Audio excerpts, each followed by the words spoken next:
From LinkedIn News, I'm Leah Smart, host of Everyday Better, an award-winning podcast dedicated to personal development. Join me every week for captivating stories and research to find more fulfillment in your work and personal life. Listen to Everyday Better on the LinkedIn Podcast Network, Apple Podcasts, or wherever you get your podcasts. Did you know that small and medium businesses make up 98% of the global economy, but most B2B marketers still treat them as a one-size-fits-all? LinkedIn's Meet the SMB report reveals why that's a missed opportunity and how you can reach these fast-moving decision makers effectively. Learn more at linkedin.com/meet-the-SMB.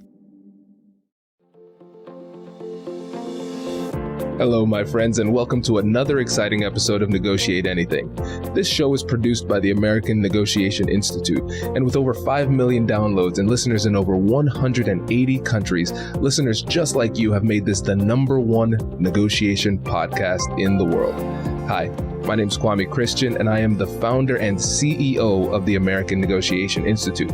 Here at ANI, we believe that the best things in life are on the other side of difficult conversations, and we are passionate about providing you with the best content that will help you to make your difficult conversations easier, both at work and at home.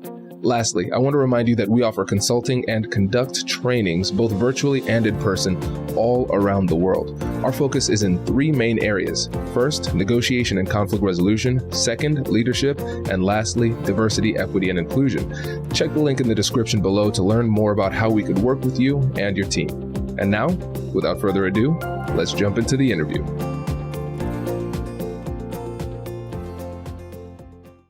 Jordan, thanks for joining us today. Thanks so much for having me. I'm really excited to be here. Yeah, we are excited to have you, my friend. You come highly recommended. So how about you get us started by telling us a little bit about yourself and what you do? Yeah, definitely. So I am the founder of a startup called 81 Cents. And I started 81 Cents almost 4 years ago at this point, really with the goal of closing pay gaps for underrepresented and historically excluded minorities. And we do this by basically supporting candidates through tough negotiations, performance reviews, trying to help them figure out if they're being paid fairly or not. And we have sort of an interesting approach to doing this in which we try to go out and source the data that candidates need to negotiate effectively and to really kind of build confidence to do so. So we've built this awesome network of, at this point, about 2,000 plus hiring managers, recruiters, really senior professionals who basically give candidates feedback as they go through negotiations and tell them, I think your offer is under market. I hired a candidate last week. Here's what they were making. If I were in your shoes, here's how I'd approach that negotiation. And, really our goal is to help candidates get the type of data and type of perspectives that they may not have access to, within their own network. That's great. And for the listeners, I think it would be really fascinating to actually talk a little bit right now about the synergy between data and confidence. And so when you're working with people and you provide them with data, what is the nexus between the data and the confidence? It's a great question. And I have a good story to kind of explain. So I guess, everyone knows that data is important for negotiation, or that's what it seems like. Most people think, okay, I got an offer, it feels lower than I want it to be. I'm going to come up with some data, and that's how I'm going to persuade the hiring manager and recruiter to increase the offer. And that's totally true. But I think people don't always realize how important data is for their own confidence and for, how they really position that ask.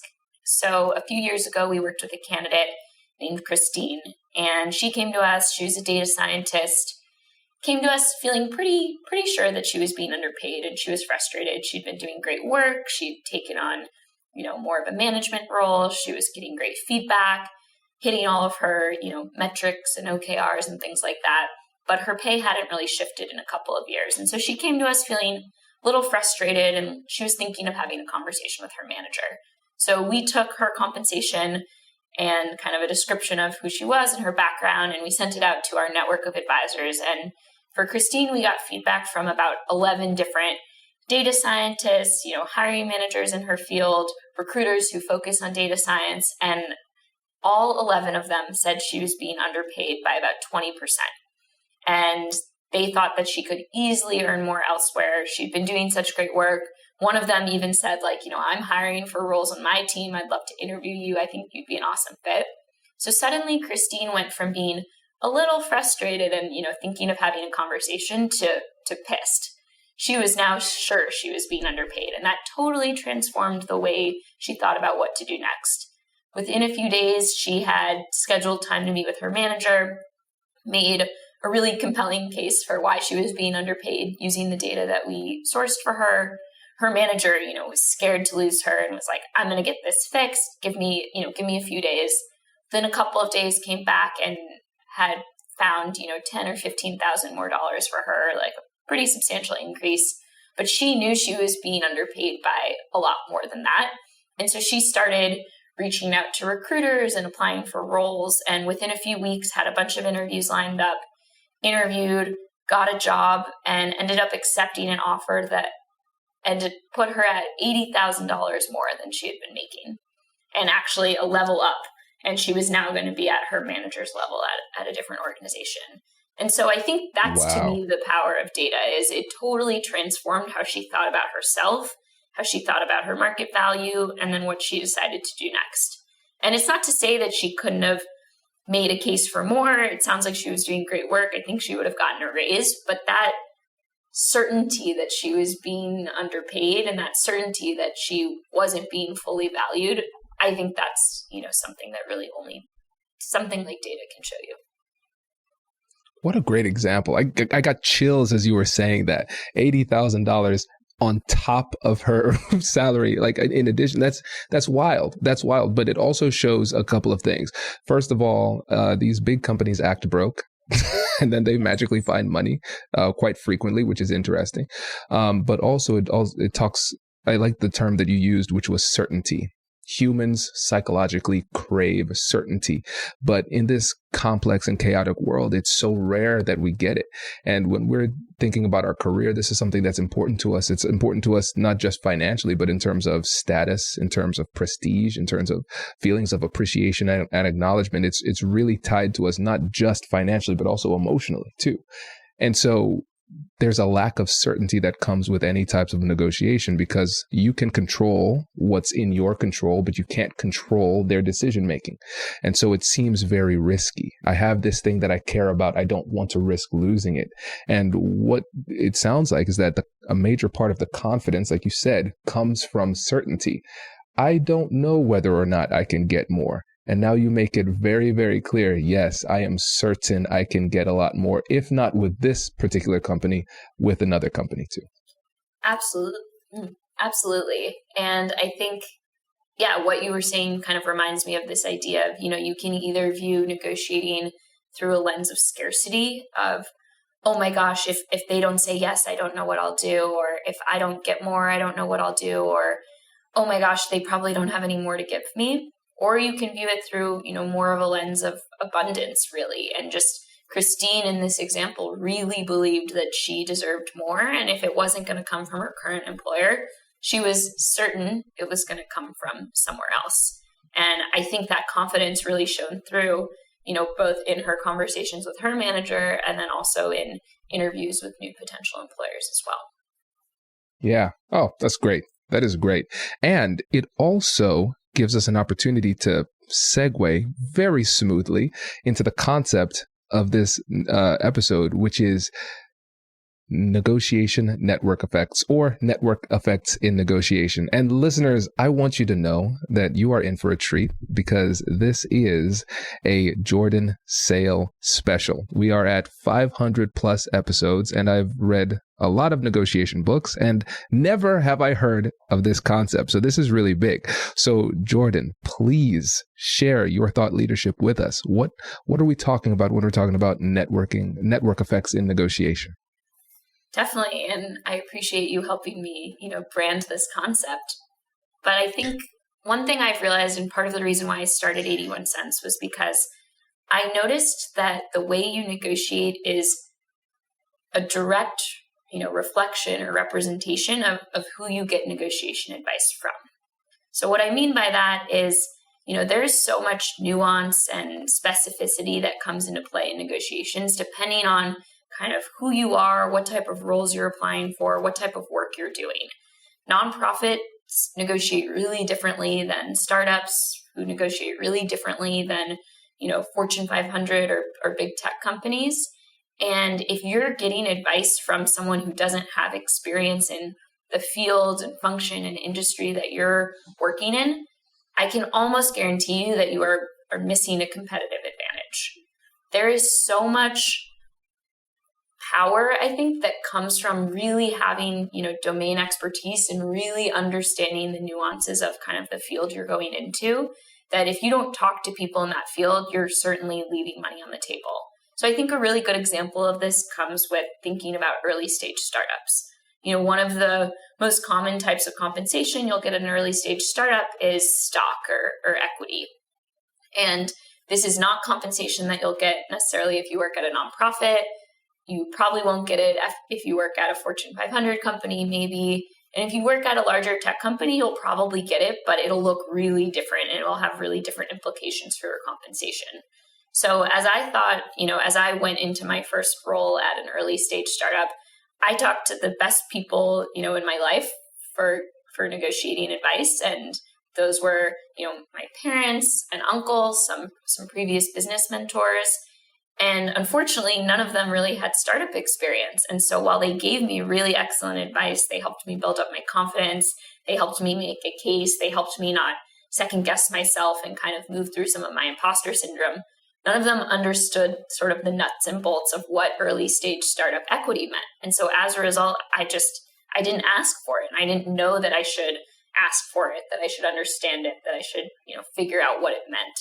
And so that was kind of one of my key learnings behind starting 81 Cents, is that if you're not getting feedback from people who kind of represent the field you're going into or the field you want to go into, you're certainly missing out on an opportunity to negotiate more. And I think that this is a problem that, I think it affects everyone, but I think it especially impacts underrepresented candidates who may not have really substantial networks in the fields that they're going into. Does your company invest in professional development training? If you believe that your team would benefit from a negotiation workshop, all you need to do is go to our website, fill out the workshop request form, and then we'll set up a time to chat. These workshops are completely customizable, and we've done them all around the country. Negotiation and conflict resolution skills are beneficial across all professions, but they're especially useful in procurement, purchasing, sales, sourcing, and contract management. Our calendar is filling up quickly, and we even have some workshops scheduled for next year. If you think you might want one, I'd suggest reaching out soon so you don't miss out. Check out the link in the description to learn more. And now, back to the show.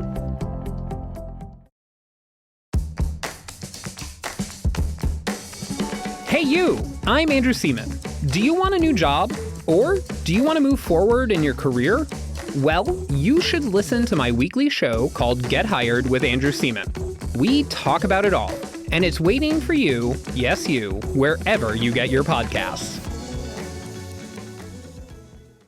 Small and medium businesses don't have time to waste, and neither do marketers trying to reach them.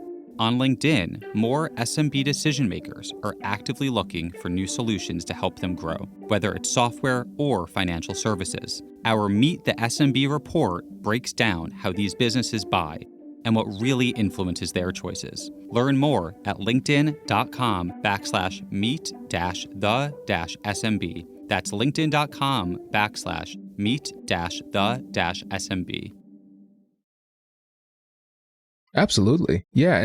And tell me what you think about this little analysis here.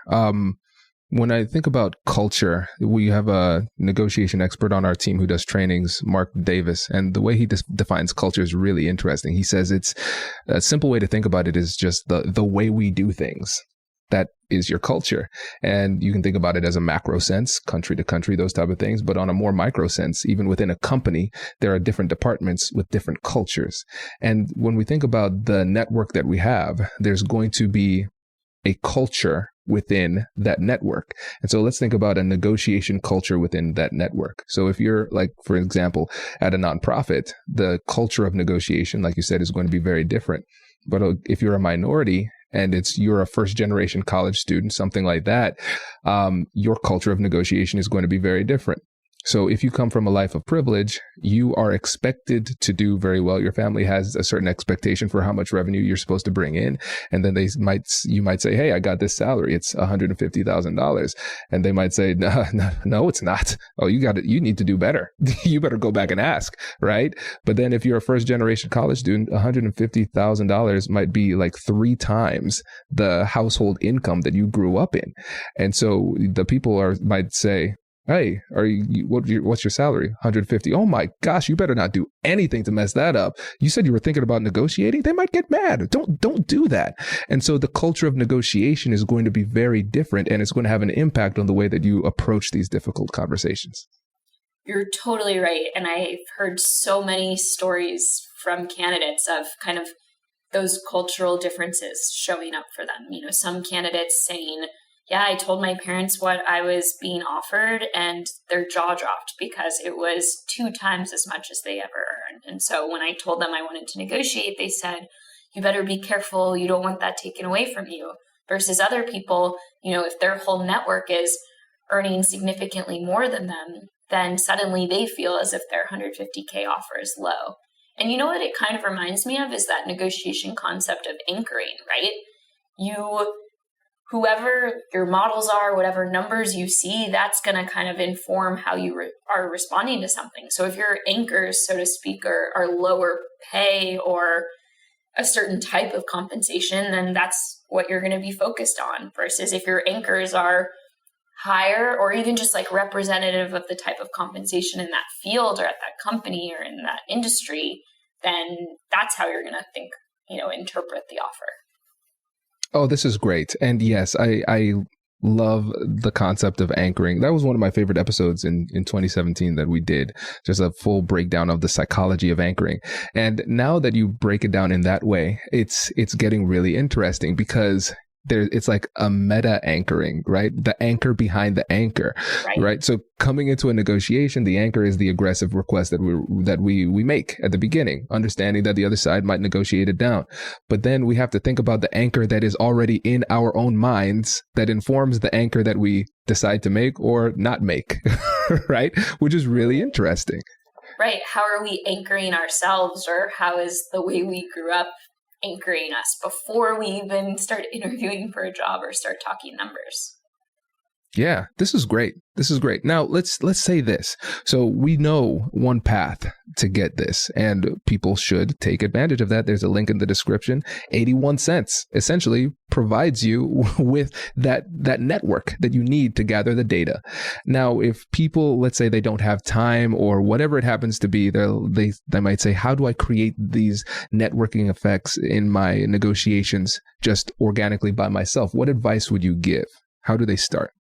Totally. And, the process we run at 81 cents, the reason why there's demand for our work is because people either don't have the network or they don't want to go out and ask their network, because it's really uncomfortable to talk about money, especially if you decide to pursue a network that looks a little bit different than your kind of core inner circle.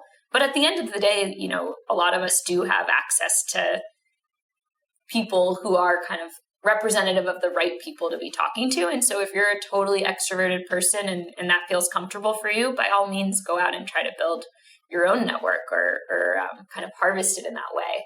And so what I would say in terms of how to do it is, one, think about who the hiring manager is, or if you haven't started negotiating yet, think about the kinds of hiring managers you might be interviewing with. What sort of positions are these people in? What sort of work have they been doing? Are there people in your network who are kind of similar to these hiring managers? Can you go out and build relationships with those people? Even if you're not necessarily applying to their company, let's say you're an engineer and you'll be negotiating with an engineering manager. Can you talk to a few engineering managers in your network and try to understand kind of how they think about hiring, what they're looking for, and then also how they think about compensation of the people in their team?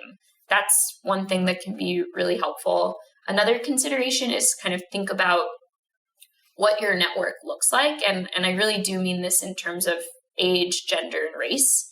So if you are a, historically underrepresented candidate and you only talk to people who are underrepresented in the same kind of way you are, then chances are you're going to be sourcing skewed or biased information. So, let's say you're a woman in tech, you're a product manager, and you talk to 10 other women who are also product managers. Awesome. You are finding people in your field. That is a huge win.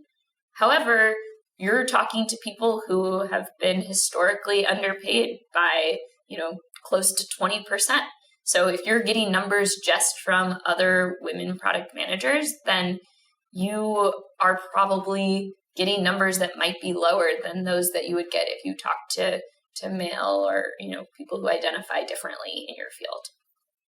Yeah, this is great. And interestingly enough, even though your target market is comprised of women and minorities, historically marginalized minorities, but you're recognizing the value of diversity of your own, let's say, personal board of directors. I need to have diversity of thought because somebody who has had more privilege than me, they have a very interesting and very valuable perspective that they can offer in my professional pursuits as well.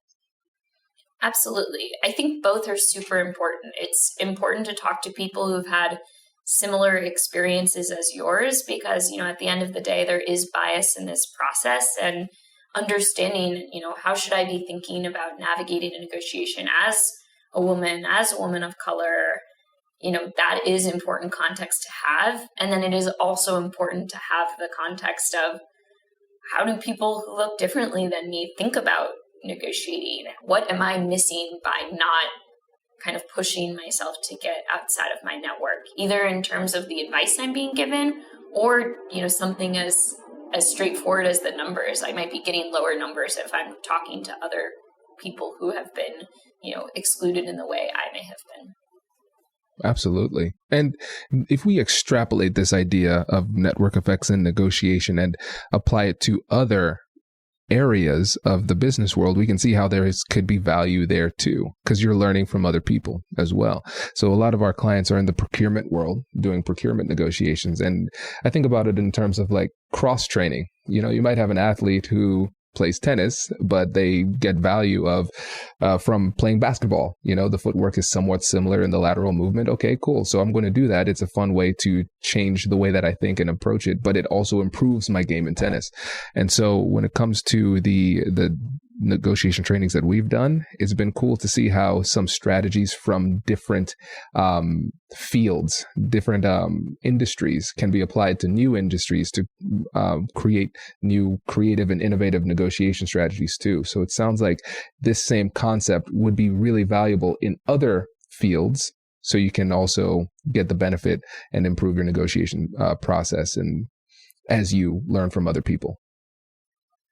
Yes, totally. I love that sports analogy. I think that's a really great way of putting it. And, it's hard to know what you're missing sometimes if you kind of stay in your small little bubble. And it can be really important to kind of push ourselves to move beyond that and kind of figure out what we might be missing, what we might not be thinking about.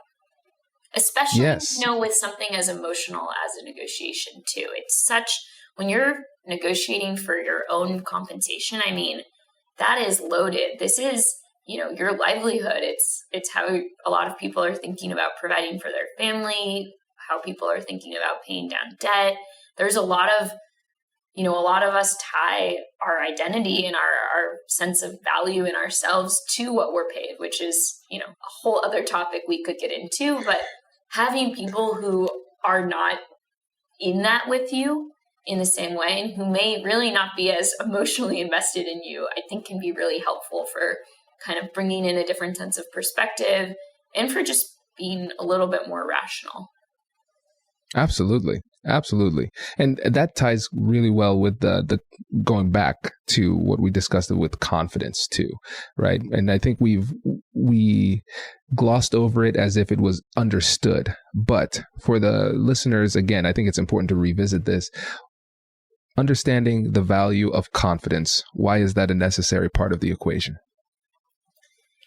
Yeah, it kind of gets back to, how much leverage you feel you have in a negotiation. So if you approach a negotiation and you don't believe you deserve a seat at the table, or you don't think that you have kind of a right to ask for more, if you don't believe in yourself, you're going to approach it from a position of fear. You're going to be timid, you're going to be shy, you're going to feel like they're doing you a favor.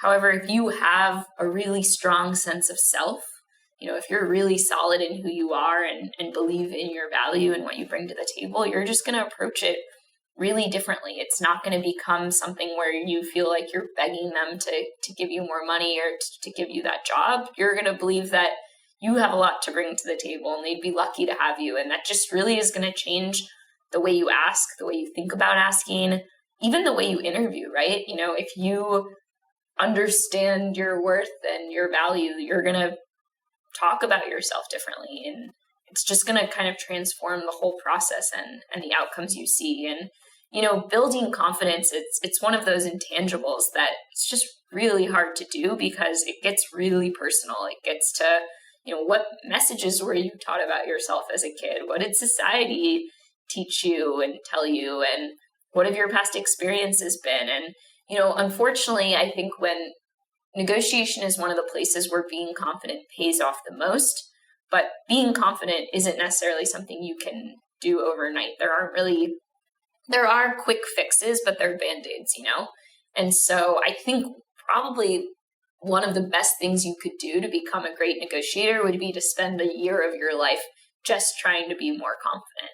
I think that will ultimately, pay dividends, like literal financial dividends, if you can spend the time kind of like working on yourself. And that doesn't necessarily even need to involve thinking about dollars or data or money or anything like that. It's really just, do you feel good in who you are, and do you believe in what you have to bring to the table? Absolutely. And one of the things that helps people to feel more confident is knowing what to say. And you were telling me about a really cool program that you and your team have created, the Script Builder. Can you tell us about that too? Yes, definitely. So, one of the things I think that can help with confidence, kind of apart from that inner work I mentioned, is just preparing, giving yourself the time to sit down and think through how you want the negotiation to go, giving yourself the time to talk to people in your network, not rushing this. And I know that can be tough to do when a company says, hey, we need to hear from you by end of day tomorrow, or we're going to take the offer away, or whatever it is. But really giving yourself that time to work on it and prepare can be really helpful. To the point of preparation, I think one of the most tactical things I recommend that I see make the most difference for candidates who are negotiating is building a script for themselves. Basically thinking about, how do you want to position the ask? What are you going to ask for? And then what are you going to say if they push back? Or, what are your worst fears about what the hiring manager or recruiter might say to you? And how are you going to respond if they say, we don't think you deserve more money, or why should we pay you more? Or, this is as good as the offer gets. Whatever you stay up late at night about worrying about, like kind of outlining your answers to those.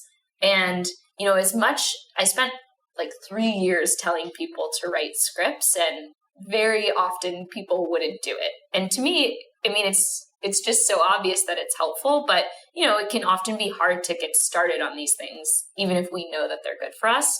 And so we basically built a tool to help candidates write the first draft of their negotiation script. And I would describe it as kind of Mad Libs for negotiation, where we ask you a bunch of questions, and then based on your answers, we generate a script for you.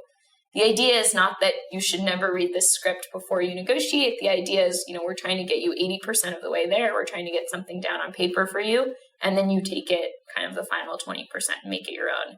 And it's been really awesome to see. We've had probably 100 people use it so far. And yeah, it's just been amazing to hear kind of how people have responded, how people have used it, just people saying like, wow, like I just didn't realize that I was supposed to frame my ask in that way. Or, wow, even the questions you asked me made me realize I didn't understand all the parts of the compensation package. Or, wow, it was so helpful being kind of given a first pass, and then I was able to make it my own. It's been really cool to see it get out in the world. Oh, that's great. That is great. Jordan, thank you so much for joining us today. This has been really enlightening. And thank you for sharing this brand new Jordan Sale branded concept of network effects and negotiation.